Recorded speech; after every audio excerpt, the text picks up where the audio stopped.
আল্লাহ নবী সাল্লাল্লাহু আলাইহি ওয়াসাল্লাম নিজে বলছেন, আল্লামানি রব্বি ফাআহসানা তালিমি ওয়া আদ্দাবানি রব্বি ফাআহসানা তা'দীবি। একসাথে বলছেন নবীজি একই হাদিস, আমার আল্লাহ আমাকে সর্বোত্তম জ্ঞান ইলম আল্লাহ শিখিয়েছেন এবং আমার আল্লাহ আমাকে সর্বোত্তম আদব শিখিয়েছেন।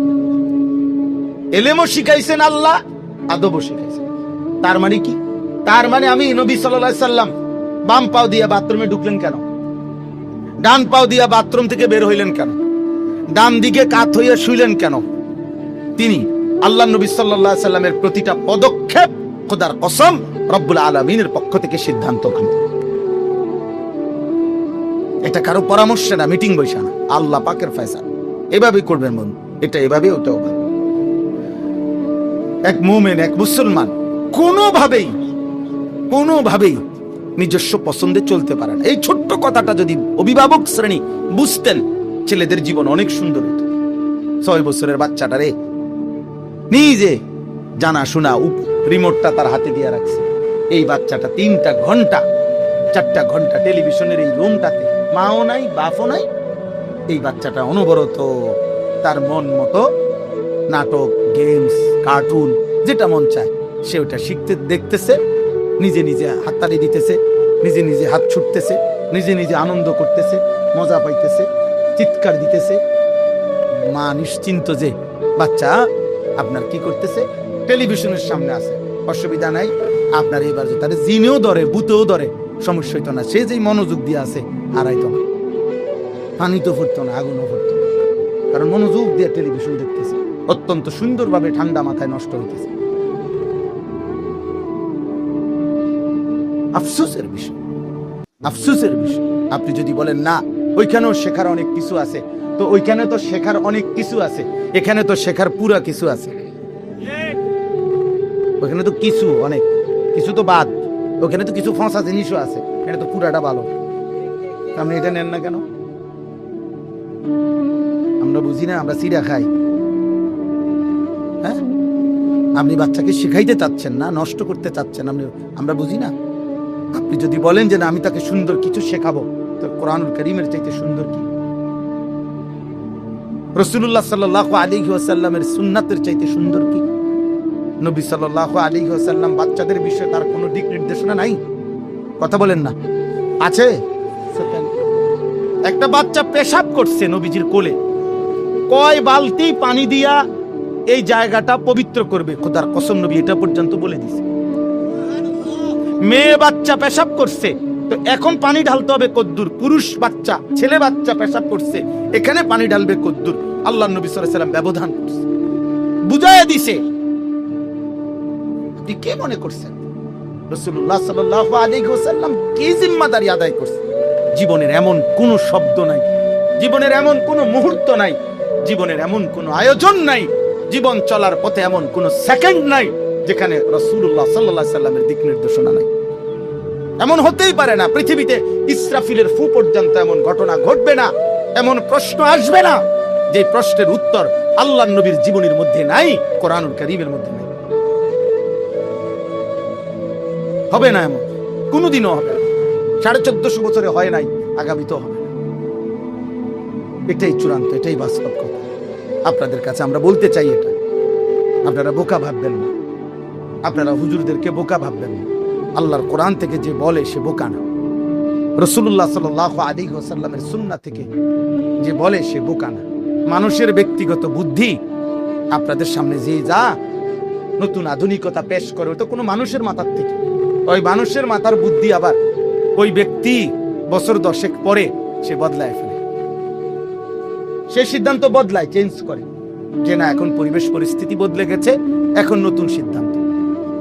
বিজ্ঞানের গবেষণা পরবর্তী বিজ্ঞানীরা আইসা ভুল প্রমাণিত করে। এক সময় কোন বিজ্ঞানের কোন গবেষণা জনপ্রিয় ছিল, পরবর্তী বৈজ্ঞানিকরা এসে বলছে না এটা ভুল ছিল, ভুল ছিল, ভুল ছিল। মহাশূন্যের অসংখ্য থিওরি প্রত্যেক পরবর্তী বিজ্ঞানীরা এসা আগেরটাকে ভুল প্রমাণিত করছে। তাই আপনি বলেন, প্রতিনিয়ত গবেষণা বদলায়, প্রতিনিয়ত মানুষের সিদ্ধান্ত বদলায়। মানুষের চিন্তা চেতনা বদলায়। তাহলে মানুষের কাছ থেকে চূড়ান্ত সিদ্ধান্ত আসতে পারে না। চূড়ান্ত সিদ্ধান্ত আল্লাহর কোরআনে, চূড়ান্ত সিদ্ধান্ত রাসূলুল্লাহ সাল্লাল্লাহু আলাইহি ওয়াসাল্লামের সুন্নাহ। সুন্নাহ এমনকি হযরত আব্দুল্লাহ ইবনে মাসউদ রাদিয়াল্লাহু তাআলা আনহু, নবীজির বিখ্যাত সাহাবী, নবীজির সাথে সবচেয়ে বেশি সাহচর্য প্রাপ্ত সাহাবী যারা, তার মধ্যে তিনি একজন। নবীজি সাল্লাল্লাহু আলাইহি ওয়াসাল্লামের এমন সফরেও হযরত আব্দুল্লাহ ইবনে মাসউদ নবীজির সাথে ছিলেন, যে এই সফরে উনি ছাড়া নবীজির সঙ্গী আর কেউ ছিল না।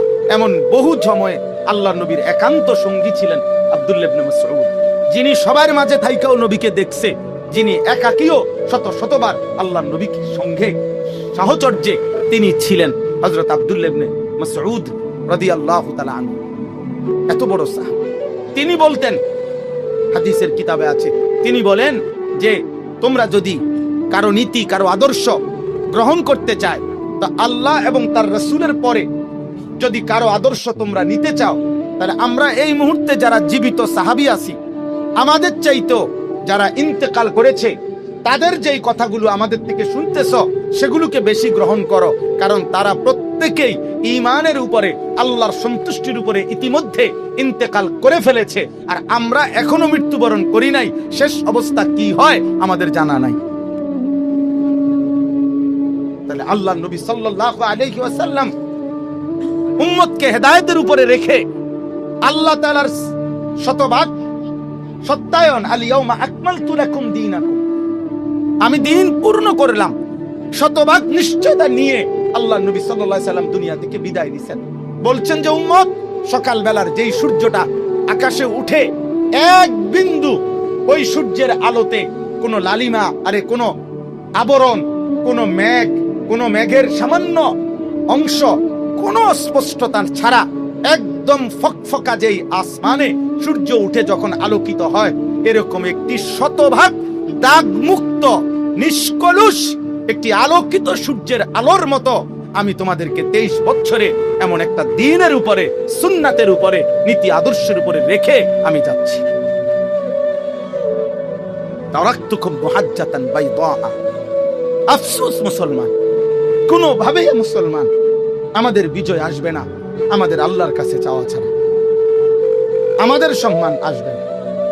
2-4টা বিল্ডিং আব্বা, একটা গাড়ি কিনা, আর সামাজিক ভাবে একটু খাইয়া পড়ে স্ট্যাটাস নিয়া 2-4টা শুদ্ধ কথা বইলা চলা, আর ঘুম যাওয়া, রাত পার করা, দিন পার করা, এটা খুব আহামরি কিছু না। কিছু না, এই 4তলা 6তলা বিল্ডিং এগুলো তেমন কিছু না। এর চাইতে ভালো বিল্ডিং এ ইউরোপ আমেরিকাতে ছাগল ফালে, এর থেকে অনেক উন্নত মানের বিল্ডিং। 80-90 লাখ টাকা দামের প্রাইভেট কারে ইউরোপ আমেরিকাতে আপনার ছাগলের ঘাস টানে, ঘাস ঘাস, বুঝছেন? ইউরোপের বহু দেশে হেলিকপ্টার দিয়া খেতে সার দেয়, সার সার আমি জানি। তাইলে এখানে কিচ্ছু না। আপনি মোটামুটি একটা সামাজিক ভাবে একটা বিল্ডিং করে, একখান গাড়ি কিনে, আর আপনার বউ বাচ্চা নিয়ে একটু কথা, চাল চরিত্র আখলাকের কোনো হদিস নাই, পর্দা পুশিদা, দিন, ইসলাম, আল্লাহ, শরীয়ত, শুধু এতটুকু যে কথাবার্তা একটু সুন্দর করে বলে, কেমন আছেন আঙ্কেল, ভালো আছেন, রাস্তায় কোনো জ্যামে পড়েননি তো আঙ্কেল, আঙ্কেল আসতে কোনো অসুবিধা নেই। এই তো আব্বু মাত্র গেল, আব্বু তো বলছেন আপনি আসবার কথা আঙ্কেল। ও আঙ্কেল বলতেছে ছেলেটা কত ভালো, বারবার কাইত হইয়া যায়, গার হলাইয়া দেয়। 5-7 বার বলছে আঙ্কেল, এত ভালো ছেলে হয় না, কিন্তু ভালো ছেলে মুতে খাড়াইয়া। ভালো ছেলে আজকে 3 বছর আরেক চরিত্রহীন মেয়ের সাথে তার প্রেমের সম্পর্ক, তার বাপ জানে না। ভালো মেয়েটা হঠাৎ করে আব্বাই শুনে বাইগিয়া গেছে। কথা এমনি শুদ্ধ, যেদিন বাগে সেদিনও শুদ্ধ কথা। আখলাকে বড় সম্পদ, চরিত্র বড় সম্পদ, চরিত্র বড় সম্পদ। মা বাবার চাইতে উত্তম সাহচর্য সন্তানের আর কেউ হইতে পারে, মা বাবার চাইতে উত্তম বন্ধু সন্তানের জন্য আর কেউ হইতে পারে। মা বাবার নেক সোহবত, মা বাবার নেক সাহচর্য, খোদার কসম বাচ্চার জীবনে খুব বেশি প্রভাব ফেলে, খুব প্রভাব ফেলে, ভীষণ প্রভাব ফেলে। এই জন্য আমরা প্রত্যেকেই বাচ্চাদের চলার ক্ষেত্রে, জীবন চলার ক্ষেত্রে তাদের উঠা বসা, তাদের সাহচর্য, তাদের বন্ধুত্ব, তাদের চলাফেরার দিকে নজর রাখা, এটা খুব জরুরি, খুব জরুরি।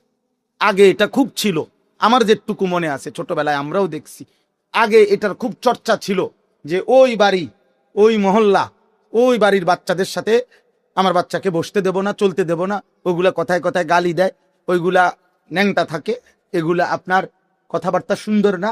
এই জন্য মা বাবা নজর রাখতো যে ওই বাচ্চাদের সাথে যেন আমার বাচ্চাটা চলতে না পারে।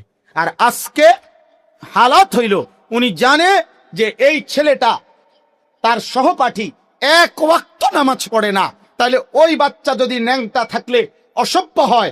যেই বাচ্চাটা, যেই ছেলেটা 14 বছর 16 বছর, মুসলমানের যেই বাচ্চাটা একদিনও ফজরের নামাজ পড়ে না, এই আসমানের নিচে জমিনের উপরে ও 1 কোটি বার বেয়াদব অসভ্য ছাড়া আর কিছু না বেটা।